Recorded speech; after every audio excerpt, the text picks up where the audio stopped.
Hello ವೀಕ್ಷಕರೇ, welcome to sirs vlogs.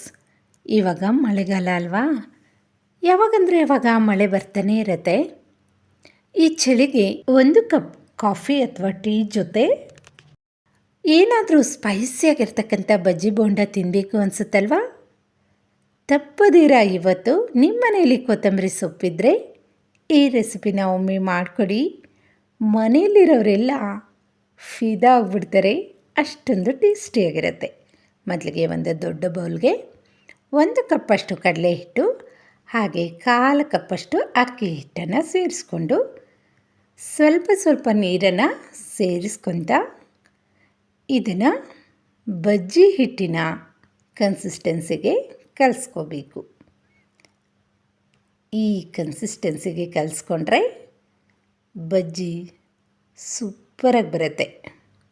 ಒಂದು ಬೆರಳನ್ನು ಅದ್ದಿ ನೋಡಿದಾಗ ಬೆರಳಿಗೆ ಚೆನ್ನಾಗಿ ಅಂಟ್ಕೋಬೇಕು ಹಿಟ್ಟು, ಆ ರೀತಿ ಕಲಿಸ್ಕೋಬೇಕು. ಇವಾಗ ಇದಕ್ಕೆ ಒಂದು ಅರ್ಧ ಸ್ಪೂನಷ್ಟು ಅಚ್ಚ ಖಾರದ ಪುಡಿಯನ್ನು ಸೇರಿಸ್ಕೊಂಡಿದ್ದೀನಿ. ಹಾಗೆ ರುಚಿಗೆ ತಕ್ಕಷ್ಟು ಉಪ್ಪು, 1/4 ಸ್ಪೂನಷ್ಟು ಅರಿಶಿಣ ಪುಡಿ, ಒಂದು ಅರ್ಧ ಸ್ಪೂನಷ್ಟು ಜೀರಿಗೆ, ಇದೆಲ್ಲವನ್ನು ಸೇರಿಸಿ ಚೆನ್ನಾಗಿ ಮಿಕ್ಸ್ ಮಾಡ್ಕೋಬೇಕು. ನಂತರ ಇದಕ್ಕೆ ಒಂದು ಚಿಟಿಕೆಯಷ್ಟು ಅಡುಗೆ ಸೋಡನ್ನು ಸೇರಿಸಿ ಚೆನ್ನಾಗಿ ಕಲಸಿ ಇದನ್ನು ಪಕ್ಕಕ್ಕೆ ಇಟ್ಕೋಬೇಕು. ಅಷ್ಟರೊಳಗಡೆ ಎಣ್ಣೆ ಬಿಸಿ ಮಾಡೋಕ್ಕೆ ಇಟ್ಕೋಬೇಕು. ಇವಾಗ ಮೊದಲೇ ಶುದ್ಧ ಮಾಡಿ ಇಟ್ಕೊಂಡಿರ್ತಕ್ಕಂಥ ಕೊತ್ತಂಬರಿ ಸೊಪ್ಪನ್ನು ತಗೊಂಡು ನಾವು ಮೆಣಸಿನ್ಕಾಯಿ ಬಜ್ಜಿನ ಯಾವ ರೀತಿ ಈ ಬೋಂಡ ಹಿಟ್ಟಲ್ಲಿ ಅದ್ದಿ ಬಿಡ್ತಿರೋ ಸೇಮ್ ಅದೇ ರೀತಿ ಬಿಸಿಯಾಗಿರ್ತಕ್ಕಂಥ ಎಣ್ಣೆಗೆ ಇದನ್ನು ಈ ರೀತಿ ಬೋಂಡ ರೀತಿ ಬಿಟ್ಕೊಂಡ್ರೆ ಕೊತ್ತಂಬರಿ ಸೊಪ್ಪಿನ ಬೋಂಡ ರೆಡಿಯಾಗತ್ತೆ. ಇದನ್ನು ಮೀಡಿಯಮ್ ಫ್ಲೇಮಲ್ಲಿ ಗೋಲ್ಡನ್ ಬ್ರೌನ್ ಬರೋವರೆಗೂ ಚೆನ್ನಾಗಿ ಫ್ರೈ ಮಾಡ್ಕೋಬೇಕು. ಒಳಗಡೆ ಸೊಪ್ಪೆಲ್ಲ ಚೆನ್ನಾಗಿ ಬೇಯಬೇಕು, ಅದರಿಂದ ಇದನ್ನು ನಿಧಾನಕ್ಕೆ ಬೇಯಿಸ್ಕೋಬೇಕು. ಇದು ಮೇಲೆ ಕ್ರಿಸ್ಪಿಯಾಗಿ ಒಳಗಡೆ ಸಾಫ್ಟಾಗಿ ತುಂಬ ಟೇಸ್ಟಿಯಾಗಿರುತ್ತೆ.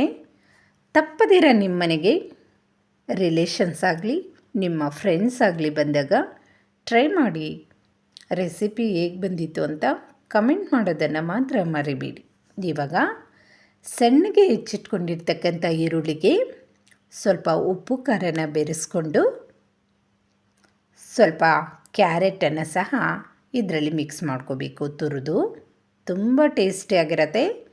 ಈ ರೀತಿ ಮಾಡಿಕೊಂಡು ನೀವು ಎಂಜಾಯ್ ಮಾಡಬಹುದು.